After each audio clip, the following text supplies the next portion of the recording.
I want to talk about being a fool versus being a smart person in life. Oh, there he goes, talking about authenticity again.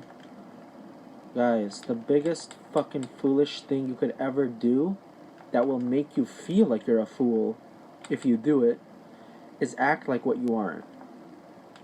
So, for example, to give you an example of what I was thinking about earlier. Well, I forgot about that. But here's what I'm trying to say. The whole point of life is to express, right? The gods express themselves through humans. We express ourselves because of the gods that we are an expression of. Essentially, what happens is every being is their own kind of being. Now, there's stuff that's common or typical, but there's also stuff that's normal.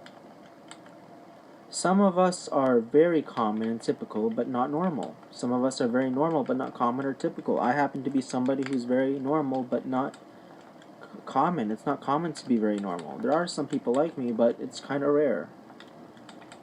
But you see, everybody is their own piece, and if you try to be like what you aren't, you're not going to be as successful as somebody who already is that.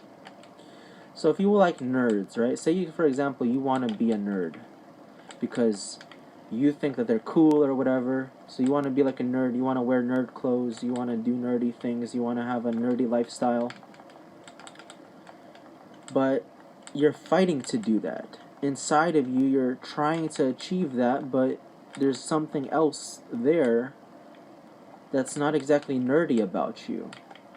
So what do? You try to convert, become a nerd, you try to train yourself to be one, you try to acclimate into nerdism, or do you actually try to embrace what you have? Well, the key is to embrace what you already are. Because the you that you already are is the you that you love. The you that you already are is the you that you love. You don't love anything better than yourself. There's that John Bellion song that is very true and very deep, no pun intended, called Stupid Deep. And he says, "What if who I hoped to be was always me? And the love I fought to feel was always free." So you're starting to understand now that instead of trying to be something you aren't, which you don't love, because you're already a manifestation of what you love. You love yourself.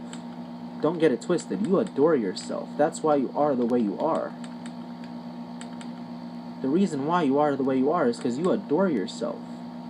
You wouldn't have manifested the way you are if you yourself didn't love yourself the way.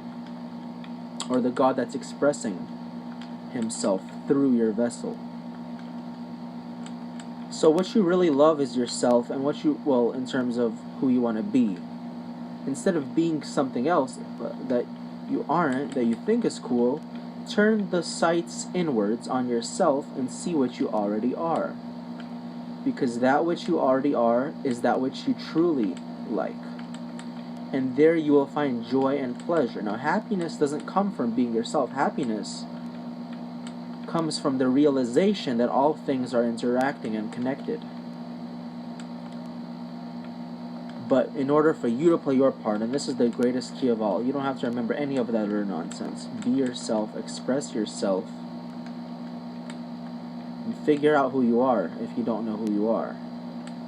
A lot of people don't know themselves. How do you stop yourself from feeling like a fool? What do you do if you feel like a fool? Why do you feel like a fool? It's because you were acting like something you aren't. Since we all want to be accepted and loved, there is, of course, some game to it. It's not just, okay, love me and I'll love you.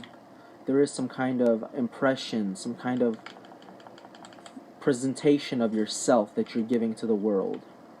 And the truth is that who you are actually liked for, what you want to be liked for, you already are.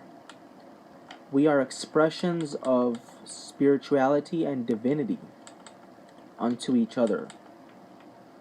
We're all interacting. And if you really want to be loved, not only by yourself, you want to love yourself, right, normally, and you want others to love you as well, what you have to do is really be yourself.